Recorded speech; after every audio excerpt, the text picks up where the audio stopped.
Yesterday, the House acted to mandate anti-harassment and anti-discrimination training for all members and all staff. I want to thank Congresswoman Barbara Comstock and Jackie Speer for authoring this resolution. This is an important step, but it's one step.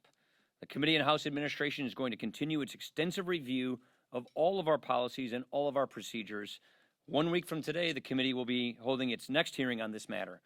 The purpose of this hearing is to examine the reporting and the settlement process and to look at any reforms that may be needed. As Speaker, I just want to say something about this. This needs to be a workplace where everyone feels safe and respected. No woman should have to endure harassment in any form, in any institution, let alone here in Congress. Second, I'm formally inviting President Trump to address a joint session of Congress on Tuesday, January 30th, in order to report on the State of the Union. This will be a good opportunity for the country to hear directly from the President on the progress that we've made and on the work that needs to be done on our shared agenda, and we look forward to him accepting our invitation. Lastly, on tax reform, I want to make sure that you saw this letter. This letter from 137 economists across the ideological spectrum to Congress that we received yesterday. I want to read just 2 sentences from this letter. The question isn't whether American workers are hurt by our country's corporate tax rate, it's how badly. The enactment of comprehensive overhaul, complete with a lower corporate tax rate, will ignite our economy with levels of growth not seen in generations. This is one reason why tax reform is the single biggest thing we can do to help middle-income families and workers. With faster growth, you get bigger paychecks. With faster growth, you get better paying jobs. With faster growth, you get a higher standard of living. Of course, the focus of this plan is on hard-working American families, and that's why we're providing a significant tax relief for them as well.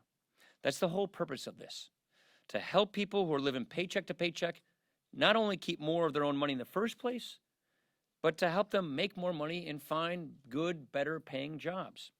Tax reform is going to make such a big difference for Americans of all walks of life. We're looking forward to the Senate taking action on their bill.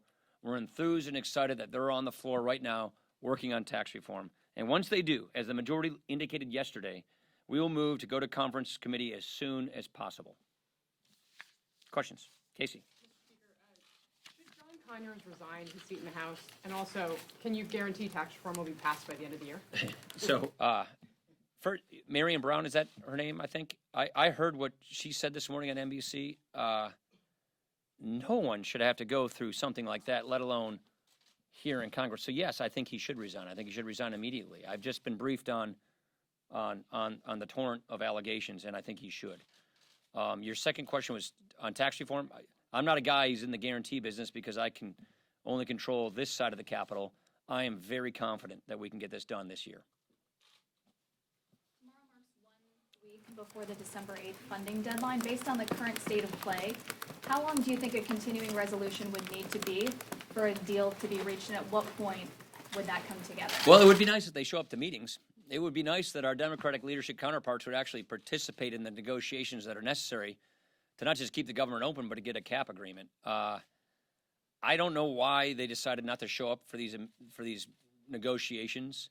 When you negotiate legislation, Congress passes a bill, the president signs it, and that's why Congress and the presidents negotiate legislation.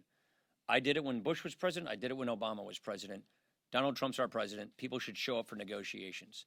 So I'm getting there. So when they go, when they decide not to participate in negotiations, they're hardly in any good place to make any kind of demand, I would say. But we're going to obviously have to have a short-term CR. The duration of that CR, we're in talks with our own members. We're going to be having a conference with our members to go through all of that. So stay tuned on that. I would also like to point out the fact that the House has passed all the appropriation bills. The House passed all 12 appropriation bills in September. So we here in the House, I think for the first time since '04 as a Republican majority, have passed all 12 appropriation bills ahead of the fiscal year deadline. But as you all know, the Senate can filibuster those things. So we will pass a short-term CR that is necessary to keep the government open, to keep talks going. Hopefully people will decide to participate in these talks. And if the Senate Democrats choose to filibuster that, then they will have chosen to shut the government down, something that we do not want to see happen. Andy. Collins claims she has an agreement with Senator McConnell to get the Alexander Murray issue addressed before the end of the year, and she appears to be conditioning her support for tax reform on that. Could you support Alexander Murray under those circumstances? I'm not going to comment on end games with tax reform or conference committee issues. I think the Senate did a very good job of not commenting on our deliberative process while we were processing tax reform. I want to respect their process. I'm not going to comment on their deliberations while they're in the midst of considering tax reform. All of these issues, and I'm sure there's probably another number of other questions about the amendments they're going through today. Those things the Senate's got to work out, and we'll work with the Senate on the end game in the conference committee. I'm not going to comment on any of their deliberations right now. Wong.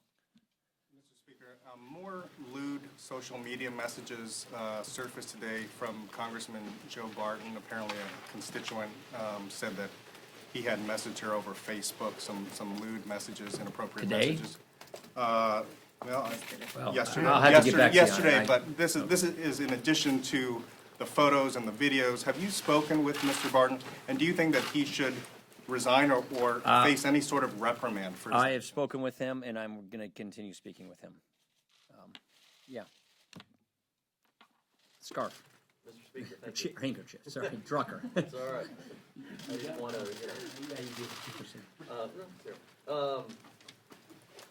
is a conference committee how the differences are going to be worked out, or is there any chance that it will be a conference committee? My harder question is, despite all of the things in your tax bill and what is emerging in the Senate tax bill that I know you guys feel very good about, you think would be good for the economy and good for Right. taxpayers, the polling on your bill, which is finished, is not good. Why do you think that is, and how do you turn that around? You know what turns it around? Economic growth, jobs, more take-home pay, bigger paychecks, a more confident economy, companies bringing money into America from overseas. So sure, you can see, if people don't actually see a law passing and results occurring, and banter on television and pundits, arguing against each other, are going to be confused. They're going to be misled in certain directions. Results are what matter. We're in the results business here, and that's why getting this done. I was shaking my head up and down, meaning we're going to go to conference. This is such an important piece of legislation. It's generational defining, and you don't skip the legislative process. You go through the regular legislative process, and that means we will be going to a conference committee. Is there any chance you make the tax reform legislation, if you get it, retroactive to this tax year? I'm not going to get into the finer details of the end game in the conference, just like I answered Andy. So you had one back there? Yeah. The third disaster aid bill is still being formed by Yep. appropriators. It sounds like Texas and Florida members and Puerto Rico and USVI really want that moved in December. Can you give us an update on where you guys are and if that will be added to the CR and they will move on this? I don't think it will be in time for this current CR we're doing, only because the appropriators, I think, have 8 hearings this week on it. Let's just say there was a level of dissatisfaction with these delegations with the OMB submission, and so we have asked the appropriators to get together with these delegations to discuss the disaster supplemental and work with them on compiling a disaster supplemental. It's going to take them more than a few days to do that. They're doing 8 hearings just this week on it, so I think it's going to take the appropriators and these delegations, the UVI, Puerto Rico, Texas, Florida, Louisiana. It's going to take them some time to work this out, but we do anticipate moving as quickly as we can, but we know a few days is not going to be enough. It's going to take longer than that. Mr. Speaker, on Tuesday, the Supreme Court is going to hear arguments in the Masterpiece Cake Shop case, in which a Colorado baker... What case? The Masterpiece Cake Shop case. The Colorado baker is... Not tracking with you. Well, the case is about a Colorado baker who is asserting a First Amendment right to deny making a wedding cake for a same-sex couple, despite the state's anti-discrimination law. I haven't given any thought to it. I got nothing for you. Deirdre, I'll give one more, just in case. As you know, Democrats have been pushing for some sort of DACA resolution as part of this year-end spending deal. Didn't end up having that discussion at the White House earlier this week. You got to show up if you want to make your point. And I don't think Democrats are in a very good position to be making demands if they're not even going to participate in the negotiations that are necessary to move legislation forward and to solve problems. Do we have to have a DACA solution? Yes, we do. The deadline's March, as far as I understand it. We've got other deadlines in front of that, like fiscal year deadlines and appropriation deadlines. But if they want to get to a solution, they ought to come to the table and start talking. So I'm not going to go into the woulda, coulda, shoulda, or negotiate through the media, no, with all due respect. Thanks, everybody. Appreciate it.